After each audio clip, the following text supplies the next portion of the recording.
all, welcome to Top T, and in this video I will be talking about Taylor Swift ladder to success. Why is she so freaking successful? Well, aside from her music being so accepting and age appropriate, and she doesn't subjectify herself to what female pop singers around her age have done, such as nudity, sex lyrics, and so on, and becoming a young, soft porn star like many are around her age. I mean, she makes love, hate, dance songs, and always keep it PG. Not to mention, she also has the looks that this America sees as the epitome of beautiful. Blonde hair, blue or gray eyes. Perfect! But the question is this all just another facade to just sell records? Well, truth be told, it has been noted that Taylor's team has been buying false views on her videos for years. Not only that, majority of her followers on her social media are fake and bots. But it's not just that, it's also how she got to where she is. You see, Taylor got into a lot of fake relationships to help her get publicized. But they weren't all real. Most of them were contracts only. But instead of Taylor moving on, she writes about it and in some ways causes the guy to be labeled for life. She's also has lied about her feuds and involvement of many things in people, such as her agreeing with Kanye over the song he put out about her. She was cool with it initially until her fans started trolling Kanye and Kim, and then Kim had to then speak out and put her on blast. Because as usual, Taylor likes to play the victim. Take a look at this. But the point is that since then, many people have always brought this up.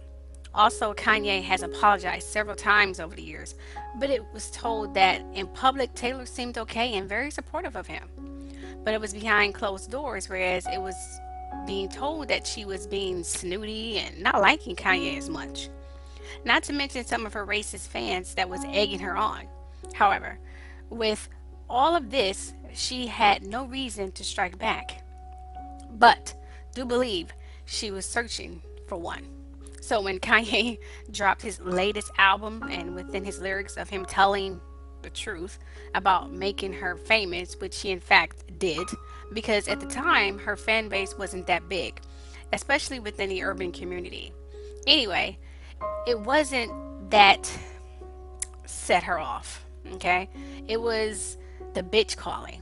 I guess that hurt her little feelings. And then she got on social media denying all of these allegations and that she didn't give approval to it. But the media and her fans were livid and they started attacking Kanye West and Kim Kardashian because she was his wife. So Kim Kardashian got sick of it and she dealt with it because you don't want to fuck with her legally. I mean, the Kardashians have one heck of a legal team. They will seriously crush you. And that's exactly what she did to Taylor Swift. So she put Taylor Swift on blast, and then Taylor Swift realized, like, oh damn, she bust me out. And then she went back and said, oh, I didn't agree to the bitch part. Like she too good to be called a bitch. Everyone has called me a bitch on here. I mean, I get called a bitch all the time in the comment section. I don't give a damn. So I don't know why she feels that she's too good to be called a bitch. I mean, who the fuck cares? Excuse my language. I know y'all not used to me cussing, but I'm just trying to make a point here. Anyway, everyone on social media started calling Taylor a liar, and her true colors started to show. Well, aside from her racist possessed fans, I mean, she can shit on all of them, and all of her fans will still not see the darkness in her at all. They think the sun rises and sets on her ass. Well, she don't really have an ass, but it does rise and set somewhere back there. Anyway, so who cares about her possessed fans? However, she did carry this unnecessary crap with her, even though people literally forgot about it. And she decided to start making some money from it. You see, you have to understand, Taylor Swift is narcissistic. She likes the attention. She realized she got most of her attention when Kanye and her were going back and forth and all of that stuff. She was already feeling like a liar. She also felt like her image was being tainted because of what Kim Kardashian did, meaning that her true colors and the rumor that's been going around Hollywood about her being a big bully and Love being the center of attention and Love having a bunch of female friends and people to admire her, making her feel like a queen or some sort of god. Yeah, that was being slowly taken away from her. She had to do something quick. And that brings us to the present.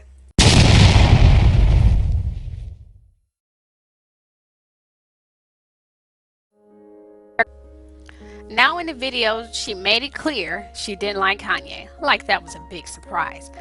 But the video starts with the grave marked Taylor Swift reputation. You remember what I said about that? Then you see her coming out of the grave, representing the clone Taylor coming from hell, aka demon, because immediately afterwards you see her bury her old self, and then, like magic, you see her lying in a bed with diamonds, well, a tub with diamonds, hence the reward, meaning she has officially sold her soul to the devil. That was, so you gotta understand, all of this time, she was being used and possessed, but not officially taken over. You see, the devil saw a door and ran with it. Especially since Kanye is trying to stay, he's trying to stray away from it. He's kind of, trying to get away from that life. Anyway, then you see the childish, naive girl on a throne drinking some tea, hence all the drama she's about to spill, and check out who's giving it to her. You also see snakes sliding to her, hence all the demons she's about to be possessed with, and the snakes she's about to lay with. It also means, and a lot of you who's been following me who know that the snake also means God of Pep, who goes by Lucifer now, who's been battling God Ra, whereas every time they fight, earthquakes, storms, and hurricanes follows. Hence what's been happening lately. So the end is coming. So she's Okay, that's enough about Taylor and her damn relationships. It's gonna take up my whole damn video. So let's get to her brutal feuds with the following: Nicki Minaj, Katy Perry, Kanye West, Ariana Grande, Beyonce. Let's start with Nicki Minaj. The story is that they both were up for the Video of the Year at the MTV Video Music Awards. They both tweeted to their fans to vote, but in the end, Taylor won. So Nicki tweeted this: when the other girls drop a video that breaks records and impact culture, they get that nomination. If your video celebrates women with very slim bodies, you'll be nominated for Video of the Year. Please pause and read the rest.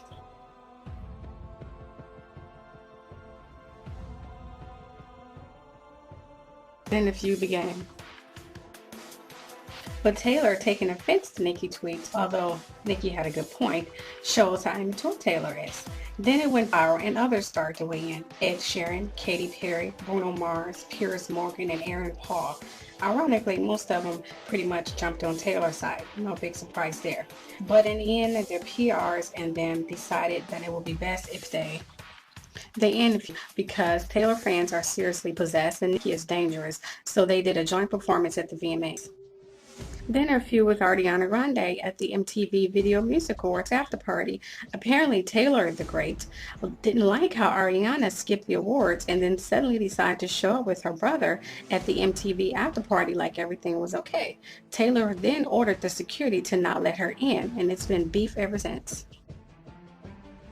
Then there's the infamous Kanye West, who gets constantly scrutinized for being honest, especially at the MTV Video Music Awards when Taylor and Beyonce was up for the Best Female Video of the Year, and Taylor, who wasn't as popular at the time, won. So Kanye got up and said, well, we were all thinking at that time that Beyonce should have won. I don't have to say anything more about this, but do know that his career has never been the same since. Then there's the ongoing feud with Katy Perry, which, by the way, they started out as friends and ended up being in a seems to never end.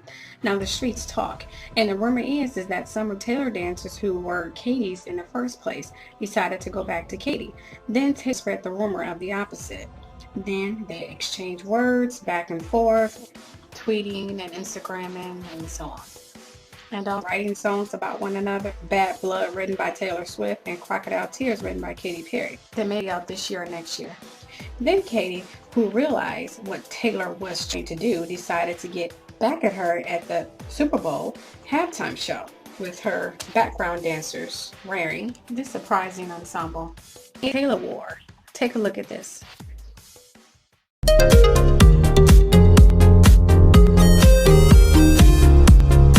Hey guys, guys, it's Chloe with your Holly Buzz. Well, Katy Perry took a major swipe at Taylor Swift during her Super Bowl halftime show performance, and we're going to get right into this right now. Okay, so we've been telling you guys for a while that Katy Perry was going to take a shot at her nemesis Taylor Swift during her performance at the big game. Well, immediately after Katy got off the stage, fans started pointing out that Katy Perry's backup dancers were costumed a lot like those old-timey bathing suits that Taylor likes to wear. Now, why does this constitute a diss? Well, this is crazy, but Taylor and Katy's feud is all about backup dancers. Taylor, of course, believes that Katy stole her dancers right out from under her nose and tried to ruin her tour, but those same dancers were actually Katy's in the first place. So they left Taylor's tour to join Katy's. Haters ensued, and it's really complicated. But anyways, we're hearing at HollywoodLife.com from people very close to Katy Perry that she wanted to make the Super Bowl diss subtle, and she did that. She didn't want it to be the Taylor Swift show, and Katy knew that this little jab would get right under Taylor's skin even more. Now, as for Taylor's reaction,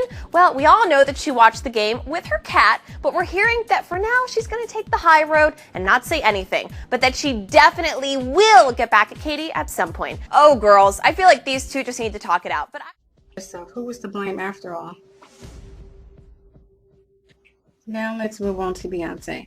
Now this incident happened so fast and was so global that Taylor and Beyonce PRs had to put an end to it quick, because Beyonce beehives are just as deviant as Taylor fans.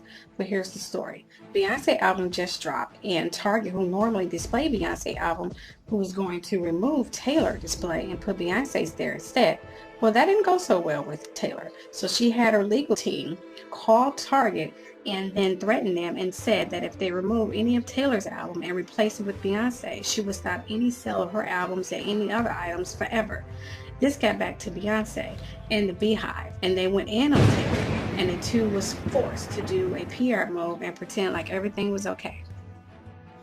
But trust me, it's all business. Beyonce keeps her distance, and so does Taylor. Let's move on to Spotify. As you know, Taylor had her songs removed from Spotify because she wasn't making any money. Taylor is also known for befriending all of the elite Hollywood females and putting them under her wing so they can make her look good and to enhance her ego. She wants to be the queen bee and run the world. But Taylor should know most powerful women don't need an entourage. They're powerful alone. The rest is extra. So as you saw in the videos, Taylor uses whomever she wants to get what she wants, whether it's black artists, gay artists, or whomever. She is a bully, and she isn't this sweet, doting person. She is America. Aside for her being a bully, the girl is very artistic, I may add, and her video, You Need to Calm Down, was very much message filled, I must say, and probably pissed off Trump. But I do see some influencers in that video, such as Beyonce party video with a trailer and things of that nature. Also Childish Gambino, I see a little bit of him in that, that video, This Is America, and much more. But I do see a lot of other influencers in there as well. But is it real or just to sell records like she had done in the past? I mean, let's be realistic here. You can never tell if these artists are fictitious or authentic. A lot of them are just entertainers, so their truth self, you would never know. So please don't get caught up in this fictitious facade that these entertainers put forth. I mean, right now gay rights are being compromised, and we are in the middle of, I don't even want to say, but we're in the middle of a lot of chaos at the current moment. So her using that as her political and money gain did very well at the awards, as you can see. Beyonce did it. All of them did it, with the Black Power, Black Lives Matter, and things of that nature. They all use what's currently hot right now to make money. Whether it's true or heart, we don't even know. I mean, at the end of the day, it's all about money. Just to sell records. That's all it is about. Money. Anyway, tell me your thoughts below.